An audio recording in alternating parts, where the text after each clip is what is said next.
তো গাইজ আজকে আমি ছিলাম আমার ছোট ভাইয়ের আইডিতে, তো ঢুকতেই দেখি রাতে পেপ 71 ইনভাইট দিছে, গিয়ে দেখি তো কি বলে। এই ভাই তুমি জোন বুশ লাগাও তো। আরে ভাই আমি তো জোন পুষার না।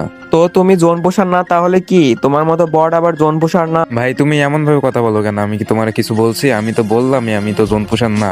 তুই জোন পুই দিবি না তো আমার গ্রুপে কি করস শালা বট ভাই? রে ভাই আমার কিক মাইরা দিল, দেখি তো আবার গ্রুপে জয়েন দিয়ে কি বলে। তোর কি লজ্জা নাই? তোর এতবার অপমান করার পরেও তুই আবার গ্রুপে জয়েন দেস? তো ভাই কি হয়েছে? তুমি গ্র্যান্ড মাস্টার আসো দেখে কি এমনি অপমান করবা? পারলে একটা গ্র্যান্ড মাস্টার আইডি নিয়ে আমার গ্রুপে আসিস, তার আগে আমার গ্রুপে আর আসিস না। কি রে ভাই আবারও কিক মাইরা দিল? তো আমি আমার আইডি দিয়ে আসি দেখি সে কি বলে। আমি কিন্তু আগে টিম কোড কপি করে নিয়েছিলাম, তো তার গ্রুপে গিয়ে দেখি সে কি বলে।